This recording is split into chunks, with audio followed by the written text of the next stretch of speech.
असम के चुनाव की बात करें तो तैयारियां पूरी हो चुकी हैं। चुनाव आयोग ने तैयारी पूरी की है। 126 विधानसभा सीटों पर कल वोटिंग होने जा रही है।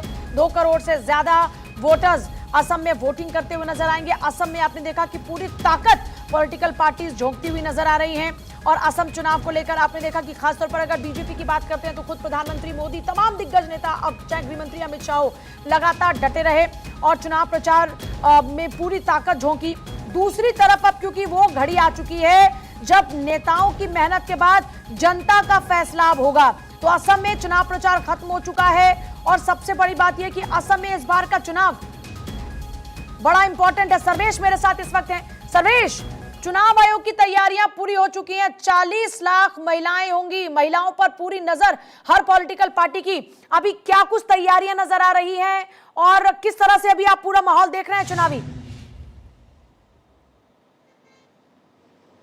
पूजा, देखिए, अब जो नेताओं का जो दौर था वो एक तरह से चुनाव प्रचार का वो खत्म हो चुका। कल शाम को 5 बजे के बाद चुनाव प्रचार का शोर खत्म हो गया।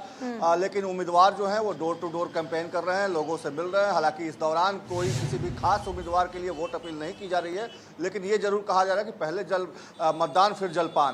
पहले आप मतदान कीजिए, उसके बाद ही जलपान कीजिए। तो कल सुबह से जब वोटिंग शुरू होगी तो असम की जनता का रुझान देखने को मिलेगा कि असम की जनता का मैंडेट क्या है, असम की जनता ने किसको अपना नेता चुनने का, किसको अपना मुख्यमंत्री चुनने का मन बनाया है। एक तरह से कहा जाए तो जो दौर था असम के चुनाव प्रचार का, उसमें कई बातें सामने आई, जिसमें पवन खेड़ा को लेकर भी जो बातें सामने आई वो भी आपने देखा होगा। और कल भी मल्लिकार्जुन खड़गे के ऊपर एक FIR बीजेपी के नेताओं ने दर्ज कराया। हेट स्पीच को लेकर मल्लिकार्जुन खड़गे ने जिस तरीके से कहा था कि भाजपा और RSS के लोग जहरीले सांप हैं, इनको जहां भी देखें नमाज छोड़े पहले और इनको पहले मारें, इनको मारिए और उसके बाद ही नमाज कीजिए। तो इस तरह की बातें उन्होंने कही थी, जिसको लेकर एक तरह से कहा जाए तो रस्साकसी देखने को मिली तमाम पॉलिटिकल पार्टियों की तरफ से। लेकिन जो चुनाव आयोग की तैयारियां हैं वो मुकम्मल हो गई हैं। आज 1 बजे तक तमाम जो दूर दराज के जो बूथ हैं उनके लिए जो चुनाव कर्मी हैं उनको कहा गया है कि वो अपना EVM और चुनाव सामग्री लेकर 1 बजे के पहले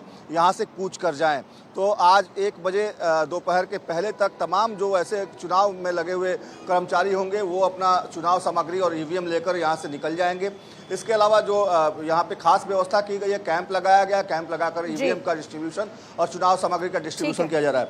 जो अगर बात करें इस बार 9 अप्रैल को जो चुनाव होना है उसमें 2,50,54,463 मतदाता हैं, जो 722 उम्मीदवार हैं इस बार चुनाव मैदान में, जिसमें 663 पुरुष उम्मीदवार हैं और 59 महिला उम्मीदवार हैं। तो ये इनके भाग्य का फैसला कल हो जाएगा, कल EVM में कैद हो जाएगा।